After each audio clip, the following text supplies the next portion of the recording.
She's still laughing.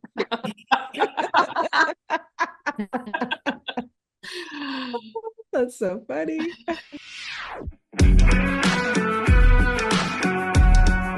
Welcome to Five Lemons Left. We're the real stuff, the lemons making lemonade. So pucker up because we're going to be discussing our life's lessons and the nitty-gritty details of our spiritual journeys.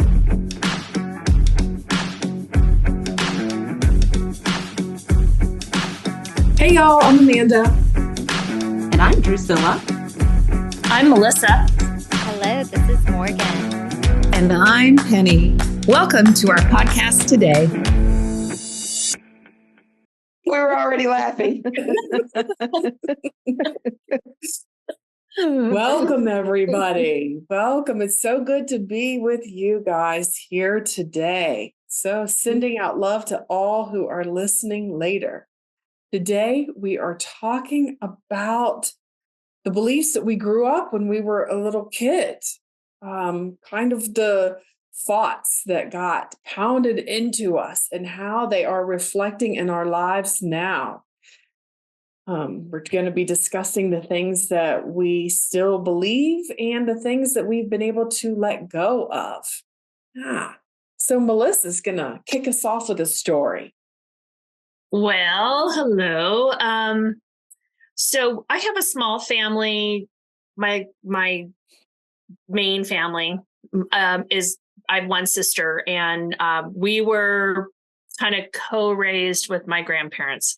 My grandfather came from a little small town in Tennessee and had an 8th grade graduation or education, and ended up making himself very successful, ran a company, hired many people, left, a legacy for all of us. And but part of the legacy was you have to work hard. You don't get it for free, and it doesn't just come, and you have to work your ass off, and working is the number one thing. And he played a lot, but I mean, work was it. And he expected it from all of us. And then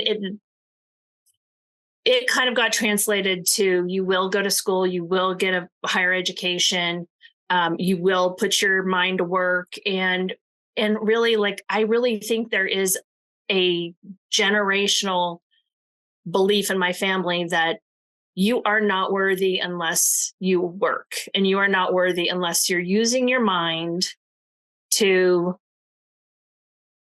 make money and provide. And so it's taken a lot for me to realize that those are really, they're beliefs that were made up for us and my family, specifically for my family. I know other people have a lot of the same story, but it took a lot for me to realize I'm worthy without all that. Like, if I didn't have a job and didn't work and didn't raise my family, I would still be just as worthy. And it's hard, and it's hard to shake, and I sink back into it, and I have to bring myself back out of it, because I do work very hard anyways. I'm a natural hard worker, leader, that kind of stuff. But I'm really trying to do that out of a heartfelt spot, and not a place where if I don't, I'm a bad girl. So that's my story. Yeah, I drank the Kool-Aid, but I'm trying not to now. I have a good question for you. Yes. So you said you're a natural hard worker or leader. How do you know? So how do you tell the difference between it being something that was instilled in you and rather it is natural, innately who you are as an adult now? Great question. Well, I think I've had to realize when I work for a response from someone, like, am I volunteering to volunteer, or am I volunteering to be recognized as someone who's a little more special because she's given her time? Or am I working? Now I'm working because I'm building something and it's my company and it's exciting for me. I like it. It's fun, most parts. Some parts are not, but for the most part, it's fun. But I'm not doing it for the recognition. And I stop. I regulate myself. I hope that makes sense. Like I don't just force myself. I used to force myself to the point where I got really sick and I had chronic fatigue where I couldn't even get out of bed for years. Like it was really hard to raise my children because I wore myself out performing and working for acknowledgement and for worthiness. And if I get tired now, I stop. And I don't take on more commitments than I can complete. Does that make sense? And is that an answer? And it's learning. I mean, I keep learning. I can totally relate to what you're saying, Melissa. And great question, Drusilla, because there's a definite distinction between what Melissa was saying when you're doing it for recognition and when you're doing it because it's something you love. And so I can totally relate to that. When I grew up, we also had to work hard. I grew up on a farm, a small grain farm in North Dakota, and we had to make hay while the sun shined. And because, you can't make hay when it's raining. So, and hay was pretty important to our cattle. So we really were instilled in a really, I want to say deep, but I don't think that's the right word, but a really strong work ethic. Like, the Herman kids could get her done because that's the way we were raised. And we knew, and if any of my siblings listen to this, I'm sorry if you don't agree with me, but we knew that if we didn't get our work done, that there was going to be some consequence for that. And it wasn't a pretty one. And so we were very motivated to get our work done because we didn't want to have those consequences. And we also had this, and I looked it up, I had to Google it, but there's no rest for the wicked. And that was another thing that we were constantly told. And I looked it up and it's like, you can't rest until your job is done or something like that. And so I have a hard time just sitting down when I get tired. Like at 8:00 at night, I start getting pretty tired, but I'm so used to going that I don't really slow down until after 9. And really, my body would like me to just put on my jammies, brush my teeth, and go to bed at 8:00. But so I'm slowly getting it. Thank you, God. But it's taking me a long time to take that care of to take that type of care of myself, trusting that my body is saying, okay, Penny, it's time. You can lay down. It's okay. One time I was going to a naturopath and she said I was having some low sodium or something. And she said, well, do you eat sodium or salt? And I go, well, we were never allowed to have a salt shaker on our table. Wow. Love it. And I know it. So my dad expected my mom to salt the food when she was cooking it. And when it got to the table, you ate however it was seasoned. And so it was so funny. I mean, so funny. My naturopath said to me, well, Penny, it's okay to eat salt. And I went, oh, I can just put it on my food.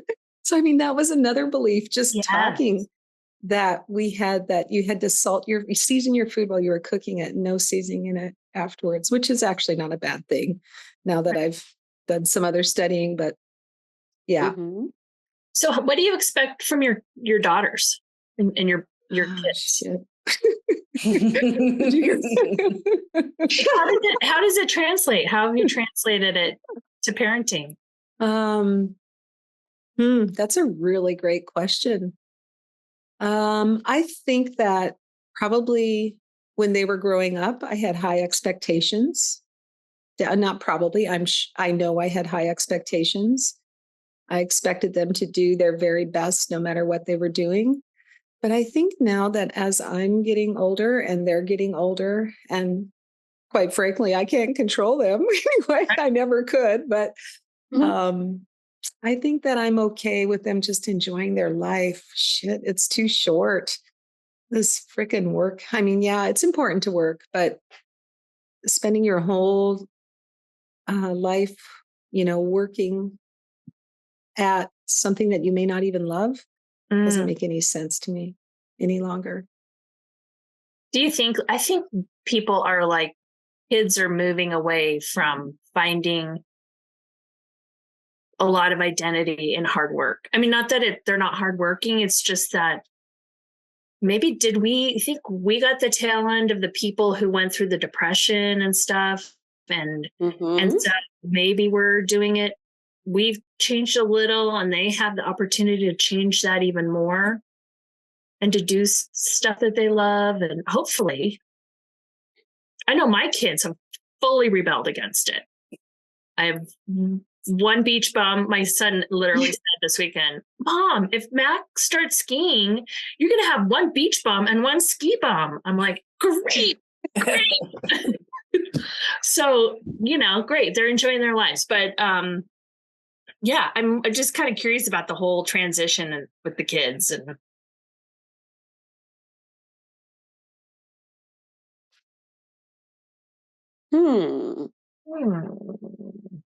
Yeah, I think I've heard a lot about the new generation of kids. My son is, in his 30s, so he kind of took the hard work route. And now my stepdaughter, who's in her 20s, she has taken that route as well, but she specifically has taken it because I've heard her say it multiple times. My dad taught us good work ethics. She's kind of like, yes. So that's just like she intentionally took that on. But I don't think that's the typical millennial way of thinking. They're like, if this job requires me to work more than 9 to 5, then I'm not taking that job, or I'm going to quit and go find somebody that can let me have a good work-life balance. I think that's more common now. And I do think it's good. I think it's good that they allow them, that they expect to have more flexibility and how they do their job, whether that's in the office, at home, whether that's in the daytime, whether it's at night. I really can appreciate that. I mean, I've always kind of had that thought, even though I worked in corporate America for a very long time.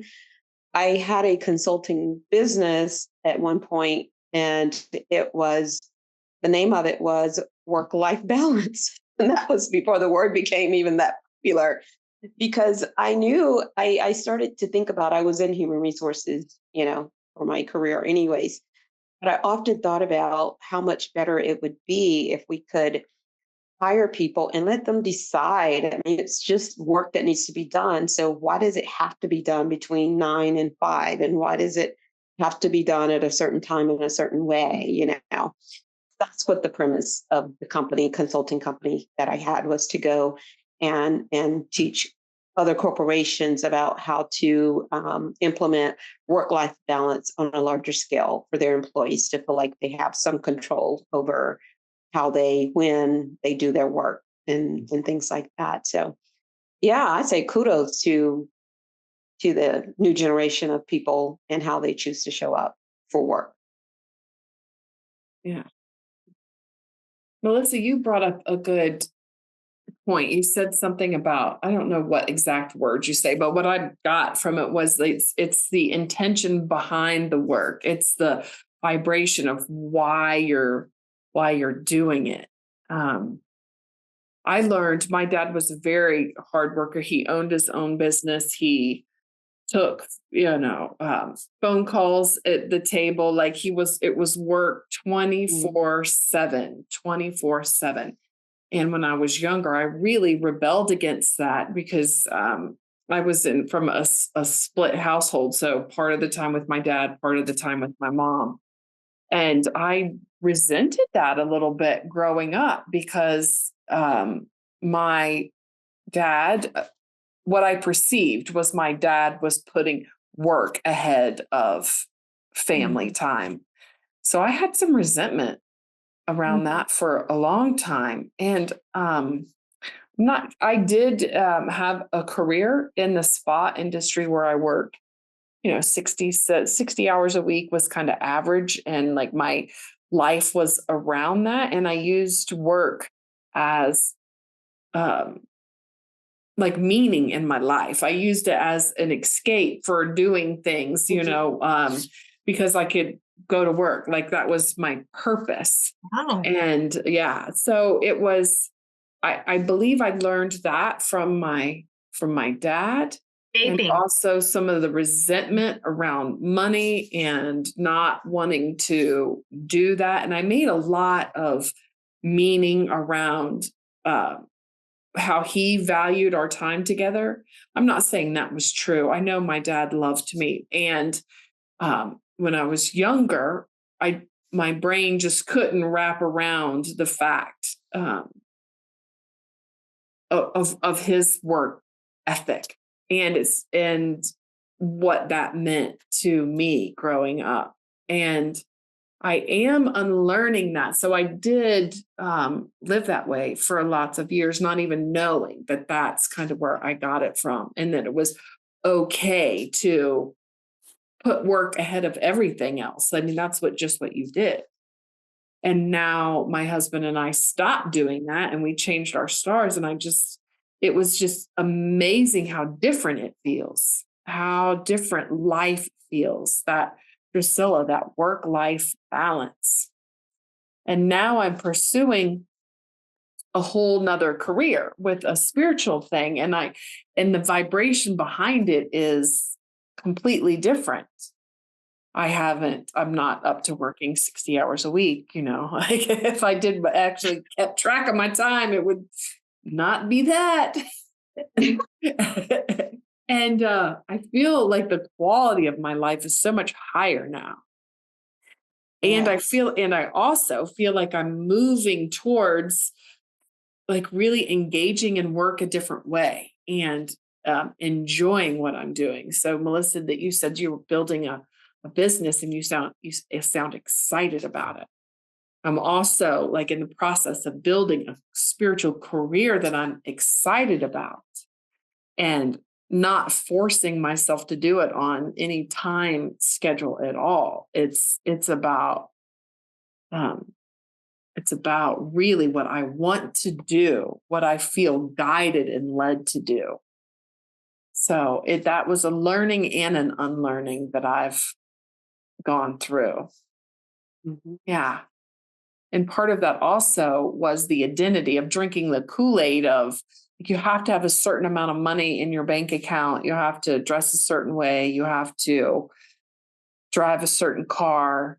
You have to do certain things to be a valued member of society.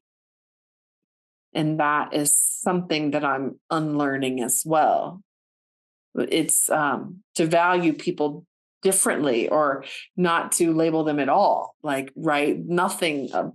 People are valuable just because they're human beings is a whole different way. It's a whole different approach to life.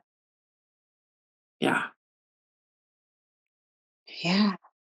Can any of us imagine getting that lesson when we were young? Yeah. Oh my goodness. No. Well, I think my uncle tried to achieve that, but my dad would never allow it. Like having work-life balance. Because, on the farm, you have to get so much done at a certain specific time, especially in North Dakota, when this growing season is shorter than most. So I think he attempted to have work-life balance, but it wasn't allowed. And so that's probably why I have a challenge with it too. But you think about also, I mean, I know it affected us, like how our parents expected work or expected some certain beliefs. But I do imagine the responsibility of your dad what he must have had as a responsibility if his brother, that would be his brother, right? Your uncle okay, so his brother, his whole family, his wife, I mean, this whole farm, I mean, that's a lot of responsibility to carry. Mm-hmm. Mm-hmm. And my grandparents too, they farmed together, all three of them. Yeah. Yeah. Well, I just relate to what everyone has said. I grew up with a lot of the same stuff about working hard and having a strong work ethic. That was really an idol, I feel like, for our parents' generation, a strong work ethic. I mean, I went and got my first job at the age of 14. And yeah, I was so excited about it. Like, it's just like, oh, I'm an adult now. I can go get a job. And I had 3 jobs my freshman year of college. And yeah, so it's interesting. And then, of course, now here I am at 43, and I quit my career of 17 years and am kind of going more in the direction of Amanda and just, a wing and a prayer and just seeing where life takes me. And it is lying in the face of everything that I grew up being taught or told, like, that one should do with their life. And all of what we were taught was from well-meaning parents, but it's been challenging for them to digest, for sure, all of these changes. So another one that I grew up with was you don't have to, but one way to show love for your loved ones is to sacrifice and put other people's needs before your own. And so that one has been one that I have had to unlearn. Because mom would work a full-time job and then come home and, have to clean the house, cook a well-balanced meal for always a home-cooked meal. And, dad would be in the living room watching TV. And, commercial. She brings home the bacon, fries it up in the pan. Yeah. Yeah. And it was a love language for her. Like, if anybody tried to step in and help, then she would be like, oh, no, I got it. But then she would also, like, I don't know what the word is, not really complain about it, but just, you could sense that she was like a little put out by all that she was having to do. Morgan? Yeah. Yeah. What was that? I missed that. Resentments. Yeah. So yeah, some of those behaviors had carried over into my relationships. And, even though we didn't have children, I would work all day and do most of the housework and most of the cooking and do it grumpily and like with a martyr type of a mentality. So as soon as I put it all together, I was like, oh, I have a choice. So once I sort of changed my attitude about it, it's interesting. Now my husband is so much more helpful around the house. And I've seen that with my parents too. Like, my dad is mom can hardly do a load of laundry these days, without dad pushing her out of the way, or vacuum the house So anyway, but that was the one that I grew up with. Morgan, I'm glad that you said that about your mom doing everything. Because something else that I really rebelled against was my dad and his wife. So it was, and again, the way I perceived it was dad's way or the highway. Every decision that he made, I don't know. I mean, you never know what's going on in someone's relationship. Don't even want to try to get into that. But as I was seeing it from the outside, like it was only what he wanted. They always did what he wanted. Their life's path was his dream. And I was like, no, no, no, no, no. Woo, poor husband, right? Yeah, that was something that instead of living that pattern, I completely rebelled against it. And yet still some of that underlying tension and resentment and all that was still there. But I was no way I was gonna let a man tell me what to do all the time. Like, no, no way. Yeah. Dad was it's my way or the highway too. Yep. Mhm. Yeah. And there's It gotta was just a be different time. it was a different time. Mhm. And there's unlearning it, and then like how to live a little bit more gently and with a little bit more grace and with love, right? It's like, how do you Mhm. turn that corner? Yeah, and it's interesting all the money stuff that you all were sharing about you have to earn a living and money doesn't grow on trees and Mm. all of this kind of stuff. Um, and then what we're learning now about abundance and trusting, like all the material was there in the Christian church about trusting in God's providence. But we but then it's like like people override that with, but you have to earn it or work for it. And Mhm. it's, I don't know, it's interesting to move away from that mentality and step into allowing abundance to be revealed in your life without having to try to figure out how it's going to show up, without needing to know how it's going to show up, without trying to make it show up or force it to show up or earn it to show up, and like really stepping out there in true trust and faith. Um, it's just interesting learning that whole new approach, which really shouldn't be new because it's also, what the the churches, I mean, the Bible and the Mhm. spiritual text from most religions would teach. But then it's like it gets muddied with, other propaganda and intermingled with other interpretations, I guess.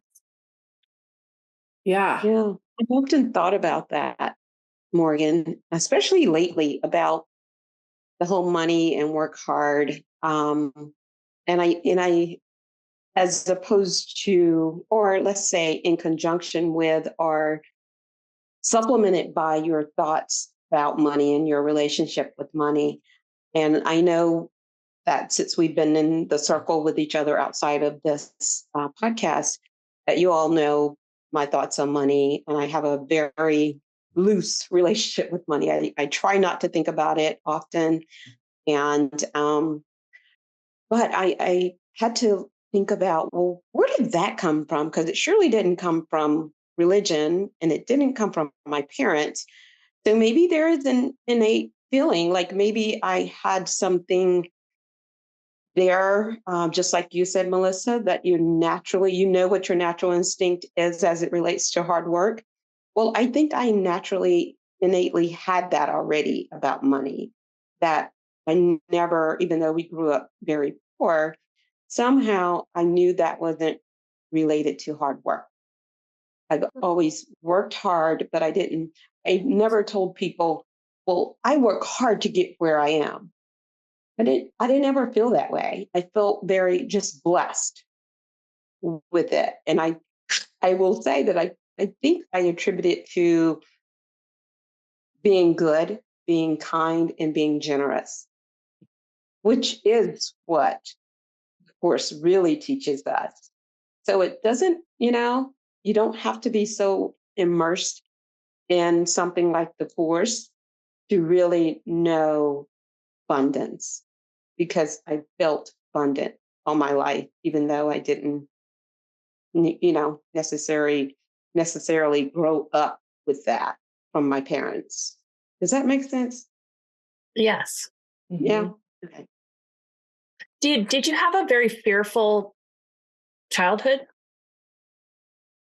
And were you like, what I would think is that you got a lot of um, affirmation from your mother or your father or your family. So where a lot of this stuff comes from fear, Yeah. like in my family, a lot of fear. Yeah. What would happen if we don't have money? What would happen if we didn't work? And it sounds like there might have been more love than fear tossed Yeah. around. You know Maybe. what? That could be it. I mean, I'd say we were definitely materialistically poor, but abundant in, I guess love is the word, caring, you know. Mm. I didn't grow up fearful. I felt very safe all the time. And I felt cared for, you know. I don't really remember being afraid of not having food to eat or, anything like that. So yes, yeah, I guess it does come from feeling safe and not feeling lack of anything, really. You I know? think I think part of this, like at least in my family, was to feel loved, you had to work hard. You had to do something to feel the love. And then maybe, which would be a totally awesome if you just felt loved to be like perfect, whole, and complete as a kid in your family, and you didn't have Mhm. to prove something to get the love or attention that you It's deserve. conditional. Yeah. Right? It was conditional. There were conditions on the love. Right. Yeah. That's, Yeah. I think so. My I think family so. too. Yeah. I do think um that is probably the one thing that my mom was really good at, even though she ended up being a single parent and had 10 kids. Well, 9, and then she remarried and had my sister. But yeah, I could say that that's probably the common denominator, that when I do talk about my family a lot, that is something that we have not been able to kind of put our hands on around, but we just know it's something that we look around and we don't see other families with that same theme, whatever it is. Yeah. And maybe that is what it is. And I do feel that most of my siblings work hard, but they don't really attach that to their worth. Really, I really see that. Mm, that's awesome. That is awesome. That's a whole different way of being. Goes back to the vibration of why you're working, or knowing your worth, knowing your value, self-confidence, showing up that way. Yeah. Mhm. Yeah, I think so much of our identity has been as a society tied up in what we do. I mean, whenever we meet new people, we ask them what they do. And one thing that I notice has been really difficult for my parents is not really understanding like what John Mark and I are doing down here, how we're like keeping our head above water, and even more so, like how to answer that question to other people who are asking them. And I think it's really uncomfortable for them. It's stretching them out of their comfort zone. And they're being so loving and supportive, even if they don't understand it. And they've always been that way. Like, I mean, I'm letting go of the story of being like the black sheep or the odd child, but they've always um let me be me, even if they didn't understand. You know what I mean? Yeah. So, Yeah. About 5 years ago, my husband switched careers, and we um, sold our house and moved into a rental. And we were like, we're going to be fine. It's going to be fine. We're going to figure something out. We did. And most of the pressure I had was from other people, their fears Yes. for me, or their fears of what they would do. Like, and I would get people that'd be like, oh my God, what are you going to do? I was like, what? It's going to be fine. And it was just this like fear-based like pressure coming at us. And so I could just imagine, like when you were talking about your parents, I mean, they have to answer to people who would be fearful about themselves or their kids if they just took off and went to Costa Rica. Like that's how they think in their head. And it's a lot of like your parents probably have to deal with their friends' fear. And not really like for you, I'm sure they're very confident in you, but yeah, you get it from outside a lot. Mm-hmm. Yeah, people project their fears onto us. Yes. Yeah, Well, that's oh, sorry, Penny. no, you go ahead, Morgan. Well, I was just going to say, it's kind of like when you quit drinking alcohol, everybody wants to know, well, why? Why did you quit? Because they want to know, like, if they should quit. And they're measuring your reasons against their circumstances. And it's kind of this similar. Like, I know, like, when I would hear stories of people like completely upending their lives and doing something kind of off the wall, off the beaten path, I would always ask, like, well, how did you do that? Because want to know your ways. Like, I want to do that. So I think some of it is fear. And then I think there are some people who are genuinely like curious, like, well, how are they doing that? Like, I don't know. Yeah, I don't know they if probably I even deep down would like to do it for themselves. Yes. And Yes. so they Of just course. want to learn. Yeah. Freedom. Yeah. Freedom.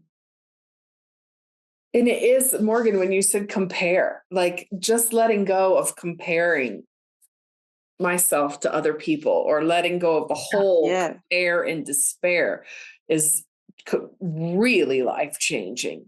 Yeah. Even not comparing myself to my mom, not comparing myself to my dad and where they are in their lives and how they handled certain things. Like just letting go of comparing is, wow, that's life-changing. Yeah.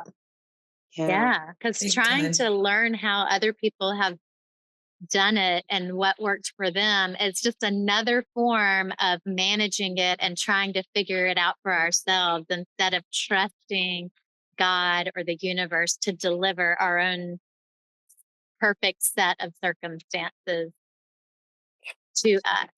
You know what I mean? Yeah. But you have to deal with these beliefs.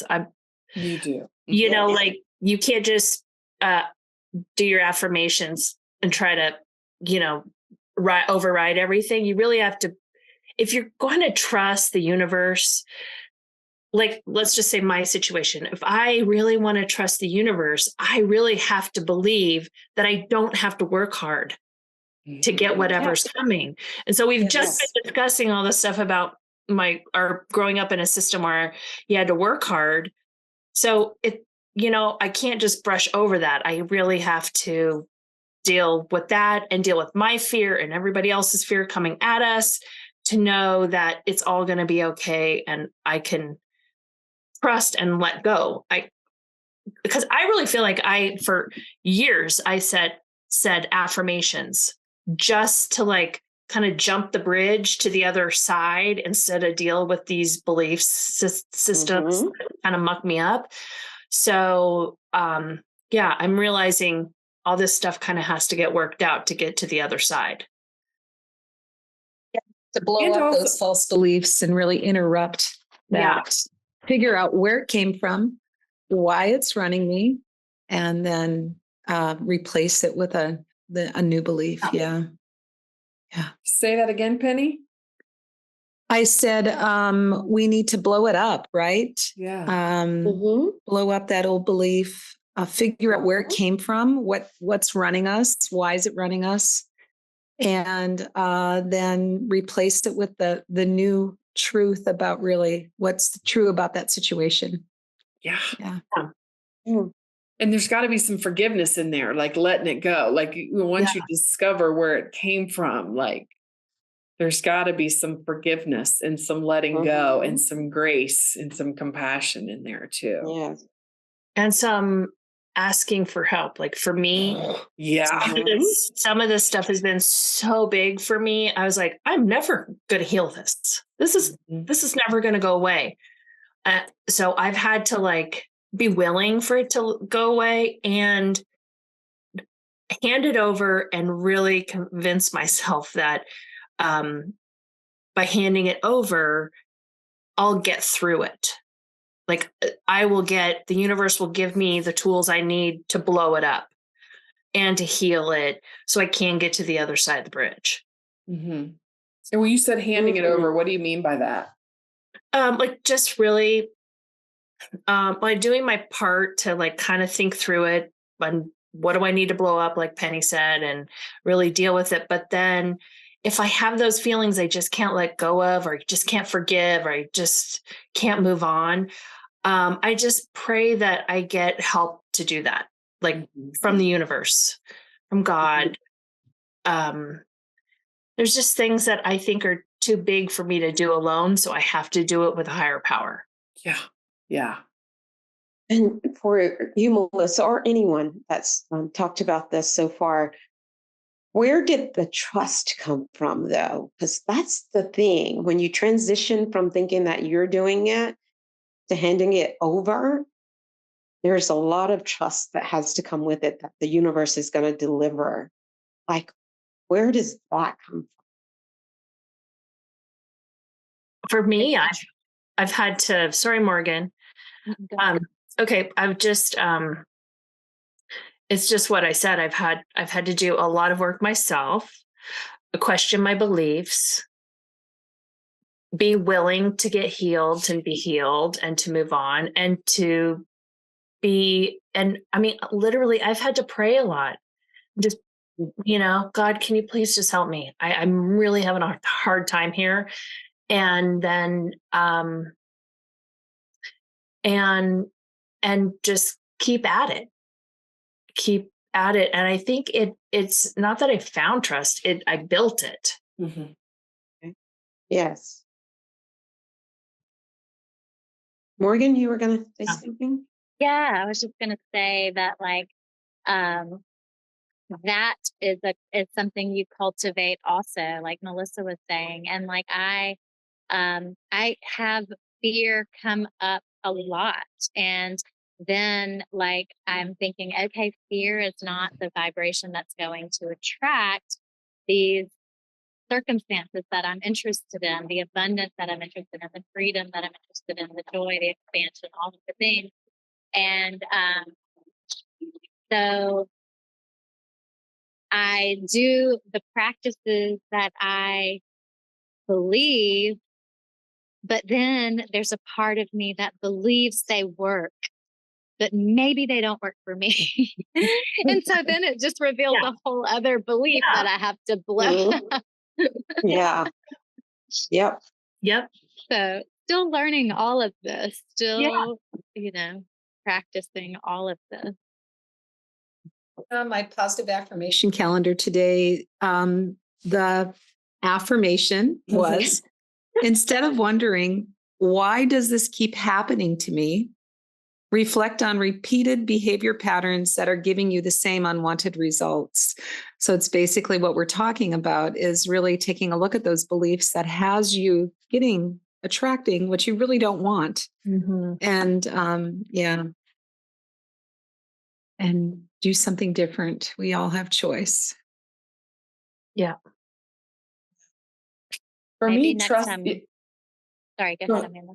I'll say for me, trusting, like developing that trust muscle came from really saying, I want to see it. Like, I need to see this. I need to see it in real life. I would like to see it in real life. And then actually developing that trust muscle with things that I could see that would manifest that small things, and then like attracting those little things, proving God, proving God. Let me see it. Yeah. Let me see it. Let me see it. Give me an example, Amanda, of how you did that, if you wouldn't mind. No, I don't mind. So the other day I was, I'm doing, a workshop group goal, like goal setting. You know, I'm leading a workshop, and it's on a certain day and a certain time, and it's not on my calendar. And the morning of, some random person in a WhatsApp group that I'm a member says, "Oh, I'm sorry that I'm going to miss the goal setting session." I'm like, and I show up for my goal setting session. Nobody knows it wasn't on my calendar. It goes off without a hitch. Like, boom. I did have to, like I had scheduled something else, during that time. I just moved that other thing off my calendar, and and to me, that's proof. Like, that is proof. I like angels. So I believe that angels, my guardian angels, are looking out for me. And that was like, look at your phone right now. Someone is posting a message that is going to get you keep you from like blowing this up in a negative way. So instead of it being a negative experience where, oh my God, I forgot to put it on my calendar, like I'm a loser, like I'm like, oh, look at my angels hooking me up, So Absolutely. I love it. Beautiful. yeah, that's trust. It To me, is. that's developing trust. Yeah. And I've seen it in big, big ways too. When Mike and I were deciding to move somewhere else, I thought it was Colorado. We put a bid in a house in Steamboat Springs, which it snowed like 100 feet or something crazy this year. I digress. So I put a bid in on a house that I really, really thought that this was the house, and we didn't get it. And I was like, I wasn't going to pay more than what I offered because, I did my due diligence, I did research, and this is how much we were going to pay for it. And I didn't get upset. I'm like, oh, well, and again, it was trust. Like, this is not the house for us. Even though I really thought it was, I wanted it to be. Mm-hmm. So I like to prove God in small things. I like to see it around me in different little ways and recognize it and celebrate it. And for me, that's how I build my trust muscle. And rejection is God's protection. And rejection is God's protection. And Yes. and you can guarantee that, and you can trust that. And if you start believing stuff like that, then you see that then it proves itself. Yeah. Then you're like, oh my God, thank God we live in New Mexico. And, and we're not, you can start seeing how life maneuvers in your favor. And I also think what also builds trust is gratitude. Once you start really keeping track of all how everything's unfolding in your life, and you keep track through being grateful, and then you can see, oh, things are working out. This is working out. God is proving, the universe is working in the right way for you. And I think gratitude is a big part of it. I love it. Great answers, ladies. Yeah. Love it, love it, love it. So we're coming up at the end of our time. Any final thoughts? Any takeaways? I have a takeaway. Ooh, tell me. It's actually what you said, Amanda, that work can be an escape. Yeah. Oh, it's definitely, you can hide and work. Yeah. You can avoid a lot of life stuff. Yeah. I think for the majority of people. Yeah. Yeah. Huh. Get out of a lot of the life events. You don't have to go to the family reunions. You don't have to go hang out with people you don't want. You don't have to deal with stuff at your house because I got to go to work. This is giving me a lot of great ideas. A lot of family reunions. Okay. Yes.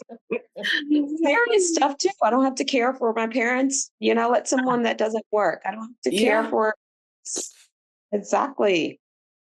Yeah. Mhm. That's really insightful. Yeah. Yep. All right. Thank you. Awesome. Yeah. Thank you guys. What a rich discussion. Yeah. Y'all have a Yeah. great day. Bye. Yeah. Thanks, everyone. Yeah. Bye. Bye.